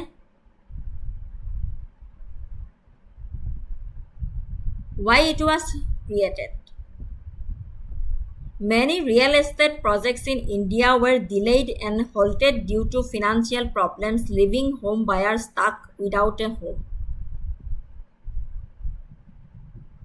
To address this, the government launched the SAMI Fund in 2019. Fund 2 is its second phase, continuing its mission to support this unfinished housing project. ভাৰতৰ বহু real estate প্ৰকল্প আৰ্থিক সমস্যাৰ বাবে পলম বা বন্ধ হৈ গৈছে, যাৰ ফলত ঘৰ ক্ৰেতাসকল ঘৰ অবিহনে আবদ্ধ হৈ পৰিছিল। ইয়াৰ সমাধানৰ বাবে চৰকাৰে 2019 চনত SAMI পুঁজি আৰম্ভ কৰে আৰু ফাণ্ড 2 ইয়াৰ দ্বিতীয় পৰ্যায় এই অসম্পূৰ্ণ গৃহ নিৰ্মাণ প্ৰকল্পসমূহক সহায় কৰাৰ অভিযান অব্যাহত গভৰ্ণমেণ্টে ৰাখিছে।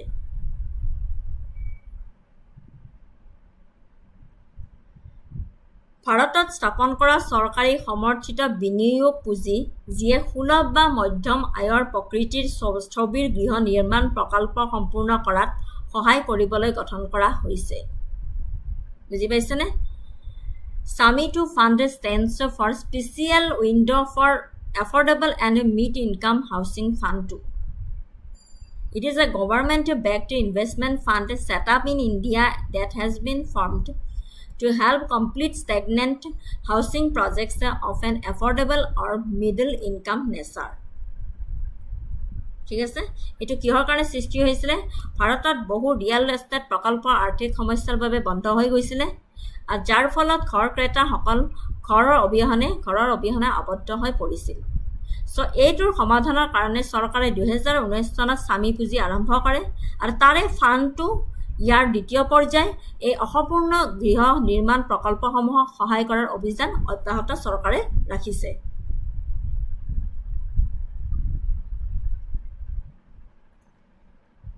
ইয়াৰে মূল পইণ্টসমূহ হৈছে, লক্ষ্য হৈছে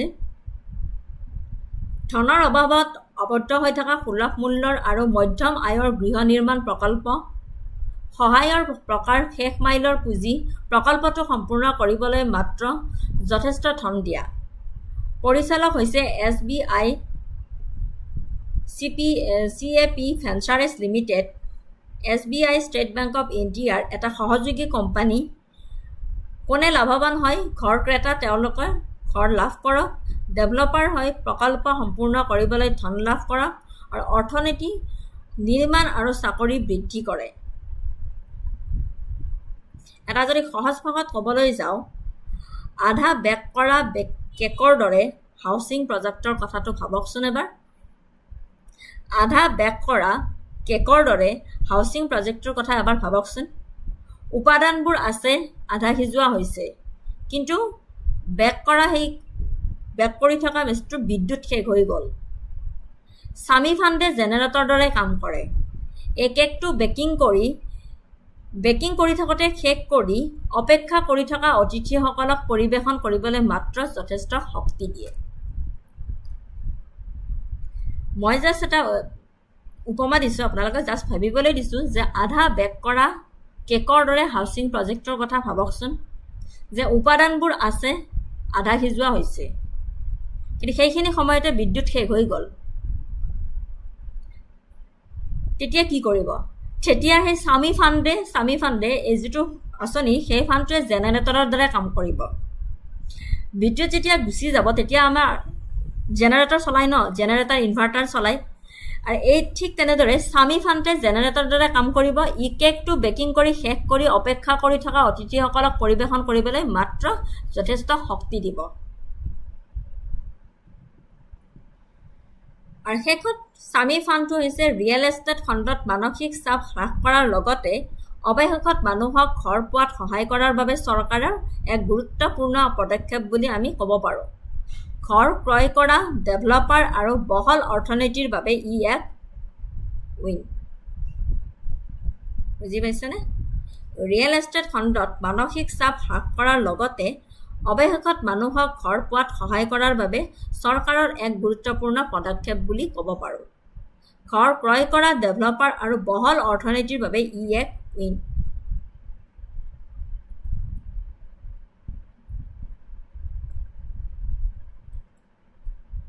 আপোনালোকক এটা ধুনীয়া এক্সাম্পল দি দিলোঁ। কেকটো আধা বেক কৰা হ'ল, সেই বেক কৰি থাকোঁতে কাৰেণ্ট গুচি গ'ল। তেতিয়া কি কৰিব? অভিয়াছলি জেনেৰেটৰ নহয় বা ইনভাৰ্টাৰ চলাব। চ' সেই ঠিক তেনেদৰে স্বামীটো ফাণ্ডে জেনেৰেটৰৰ দ্বাৰা কাম কৰিব। ই কেকটো বেকিং কৰি শেষ কৰি অপেক্ষা কৰা অতিথিসকলক পৰিৱেশন কৰিবলৈ মাত্ৰ যথেষ্ট শক্তি দিব। বুজি পাইছে?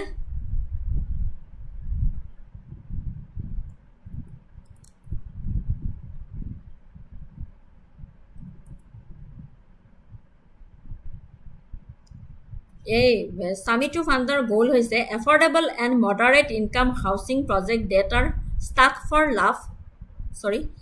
for lack of funds. Types of support: last mile funding, giving just enough money to get the project done. আৰু ইয়াৰে পৰিচালক হৈছে SBI Cap Ventures Ltd, a subsidiary of SBI State Bank of India. Main গ'লটো হৈছে affordable and moderate income housing project that are stuck for lack of funds. ধনৰ অভাৱত আবদ্ধ হৈ থকা সুলভ মূল্যৰ আৰু মধ্যম আয়ৰ গৃহ নিৰ্মাণ প্ৰকল্প। বুজিছে?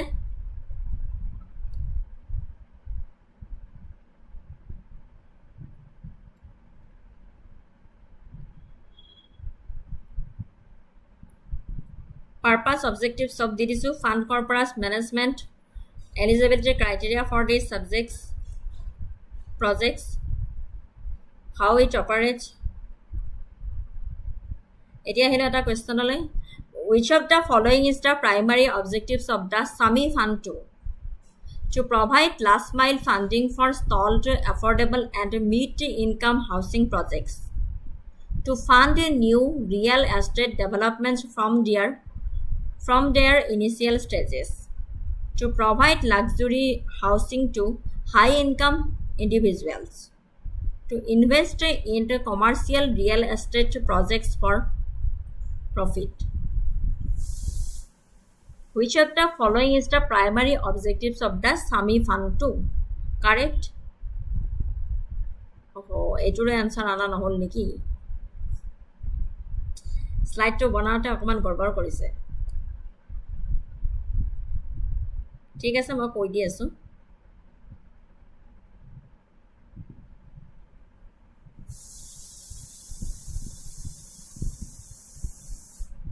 স্লাইডটো বনাওঁতে অকণমান গড়বড় কৰি দিছে, মই এনচাৰটো কৈ দিছোঁ।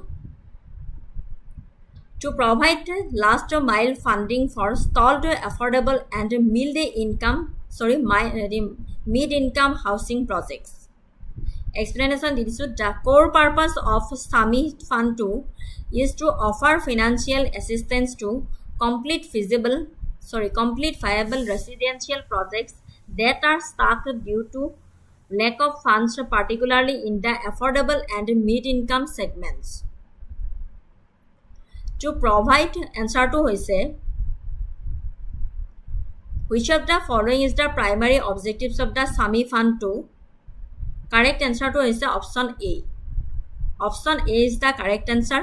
মই কৈ দিছোঁ, স্লাইডটো বনাওঁতে অকণমান ভুল কৰিলে এনচাৰটো নানিলে। To provide last mile funding for stalled, affordable and mid-income housing project is the correct option A. The core purpose of SAMI Fund 2 is to offer financial assistance to complete viable residential projects that are stuck due to lack of funds, particularly in the affordable and mid-income segments. ঠিক আছে, option A is the correct answer.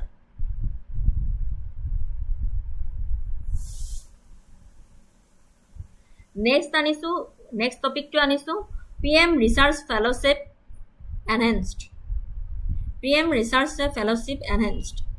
The PM Research Fellowship Enhanced is a flagship initiative by the Government of India designed to strengthen the nation's scientific and technological capabilities by nurturing top-tier research talent. This enhanced version announced in the Union Budget 25-26 February 2025 builds upon previous versions of the Prime Minister Research Fellowship Program with the renewed focus, broader scope, and increased financial support. Objective is that the primary aim of the PM Research Fellowship is to attract and retain top talent within India's research and development ecosystems, particularly in science and technology fields. Foster innovation by providing a conducive environment and robust support for research in premier institutions such as IITs, IISc, and other top-tier institutions. Strengthen the scientific ecosystems by investing in the intellectual capital of India's youth. Propel India toward becoming a global leader in scientific innovation, aligning with national goals such as Atmanirbhar Bharat, Self-Reliant India, and Viksit Bharat 2047.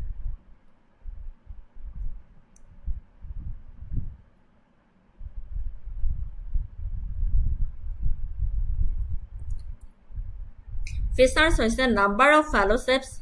A total 10,000 fellowships will be awarded over a 5-year period 2025-2030. This is a significant scale up from earlier versions of the PMRF, reflecting increased investment in human capital for science and technology.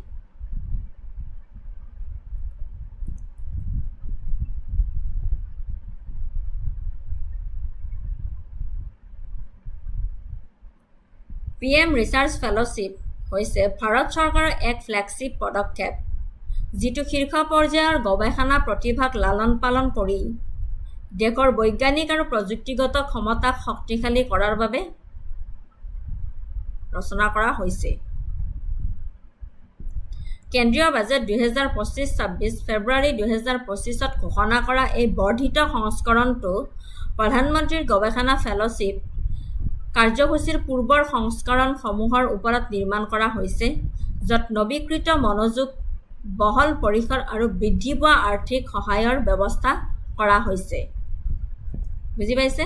Bharat চৰকাৰৰ এক flagship পদক্ষেপ যিটো শীৰ্ষ পৰ্যায়ৰ গৱেষণা প্ৰতিভাক লালন পালন কৰি দেশৰ বৈজ্ঞানিক আৰু প্ৰযুক্তিগত ক্ষমতাক শক্তিশালী কৰাৰ বাবে ৰচনা কৰা হৈছে।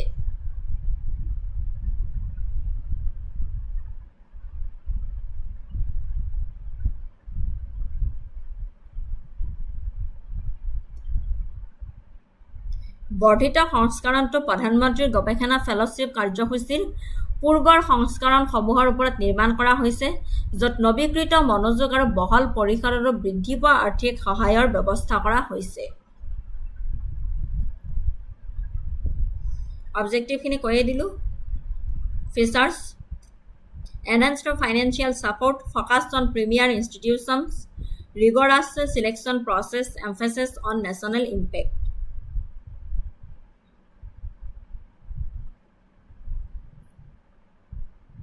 Timeline and launch: announced February 2025 as part of the Union Budget 2025-26 etu monot rakhibo. Implementation likely to begin from academic year 2025-26 with application portals opening soon after.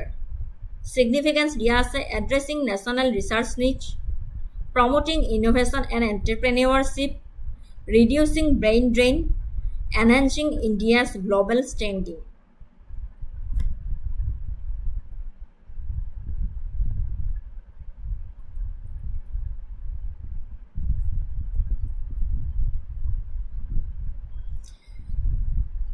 তাৎপৰ্য হৈছে ৰাষ্ট্ৰীয় গৱেষণাৰ প্ৰয়োজনীয়তা সম্বোধন কৰা, বিশ্বৰ নেতাসকলৰ তুলনাত ভাৰতে উচ্চমানৰ গৱেষণাৰ উৎপাদনৰ ব্যৱধানৰ সন্মুখীন হৈছে।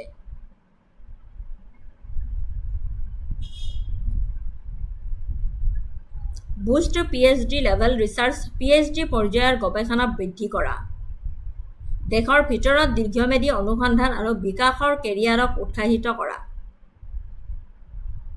Promotion innovation and entrepreneurship. উদ্ভাৱন আৰু উদ্যোগীকৰণক প্ৰসাৰিত কৰা।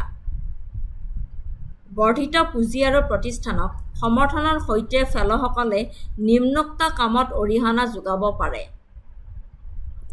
ষ্টাৰ্টআপ সৃষ্টি, পেটেণ্ট সৃষ্টি আৰু পণ্য উদ্ভাৱন। Startup creation, patent generation and product innovation. কৃষি, শক্তি, পানী আৰু জনস্বাস্থ্য আদি খণ্ডত বাস্তৱ জগতৰ প্ৰত্যাহ্বান সমাধান কৰা। Solving real-world challenges in sectors such as agriculture, energy, water, and public health. এইকেইটা মই significance কৈ আছো।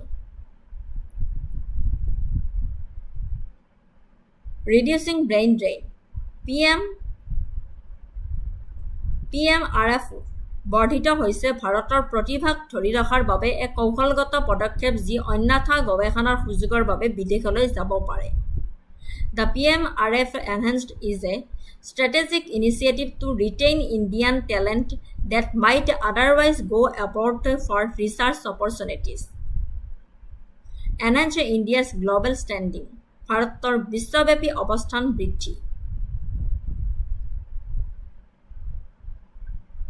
বিশ্বমানৰ গৱেষণা উৎপাদন কৰি আৰু পৰৱৰ্তী প্ৰজন্মৰ বিজ্ঞানীসকলক প্ৰশিক্ষণ দি এই কাৰ্যসূচীয়ে নিম্নোক্ত বিষয়সমূহৰ বাবে অৰিহণা যোগায়।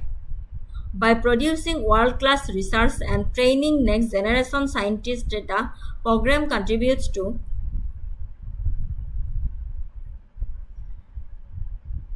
India's ambition to be among the top global scientific powers by 2047, increasing India's share in global publication, patents and technology exports. 2047 চনৰ ভিতৰত বিশ্বৰ শীৰ্ষ বৈজ্ঞানিক শক্তিৰ ভিতৰত স্থান লাভৰ ভাৰতৰ উচ্চাকাংক্ষা। বিশ্বব্যাপী প্ৰশাসন, পেটেণ্ট আৰু প্ৰযুক্তি ৰপ্তানিৰ ক্ষেত্ৰত ভাৰতৰ অংশ বৃদ্ধি কৰা। 2047 চনৰ ভিতৰত বিশ্বৰ শীৰ্ষ বৈজ্ঞানিক শক্তিৰ ভিতৰত স্থান লাভৰ ভাৰতৰ উচ্চাকাংক্ষা।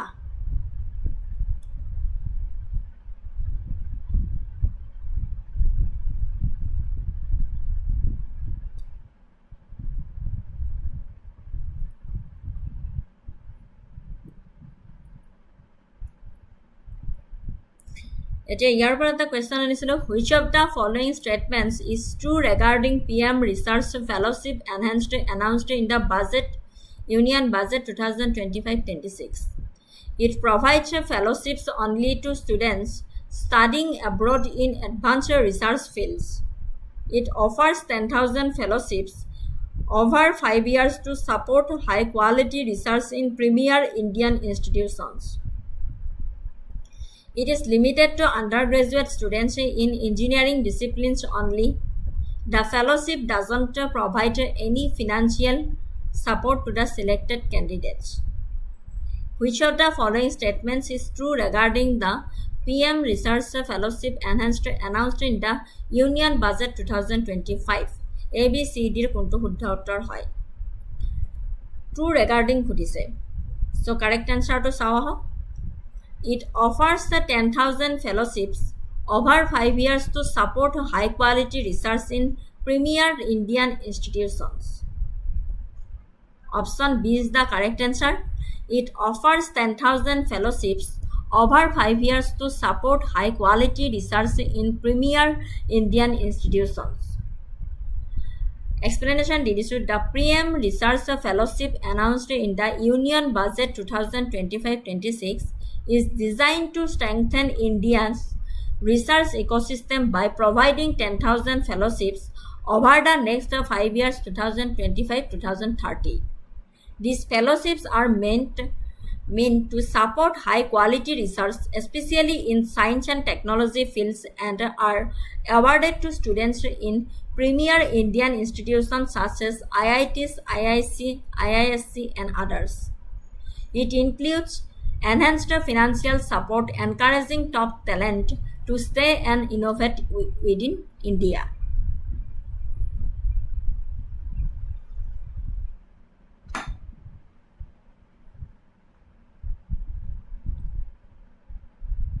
So option B is the correct answer.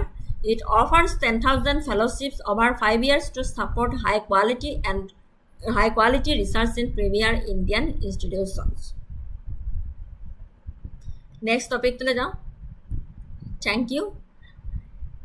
আজি 2025 ইউনিয়ন বাজেটত যেকেইটা স্কিম এনাউন্স কৰিছিলে তাৰে 11টা স্কিমৰ বিষয়ে আজি লৈ আহিলো আৰু আছে বাকি মই আনিম ক্লাছত নেক্সট ক্লাছত আনিম আজি 11টা আনিলো এই গুটেকেইটা স্কিম ইম্পৰ্টেন্ট হয় পৰীক্ষাৰ কাৰণে সো আপোনালোকে ভালদৰে পঢ়ি চাব মই যিমানখিনি স্কিমটোৰ ওপৰত জানিবলগীয়া কথা আছে সেইখিনি গুটেখিনি লৈ আহিছো লগতে জুনে জুনে মোৰ এই ক্লাছটো ইমান সময়ে আপোনালোকে 7টা বজাৰ পৰা চালে তেওঁলোকক অশেষ ধন্যবাদ দিছো আপোনালোকে পঢ়ি থাকক এক্সামবোৰ এডভাৰটাইজমেন্টবোৰ ওলাই আছে এপ্লাই কৰক এলিজিবিলিটি ক্ৰাইটেৰিয়াবোৰ চাই লগতে ভালদৰে পঢ়া শুনা কৰক কাৰণ কিয় কম্পিটিটিভ লেভেল হাই হৈ গৈছে থৰো পঢ়ি যাব লাগিব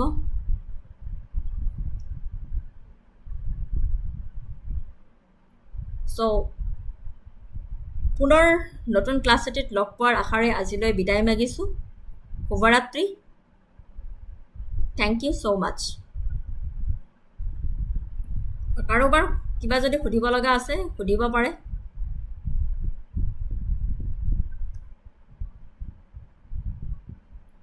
কাৰোবাৰ কিবা থাকিলে সুধিব পাৰে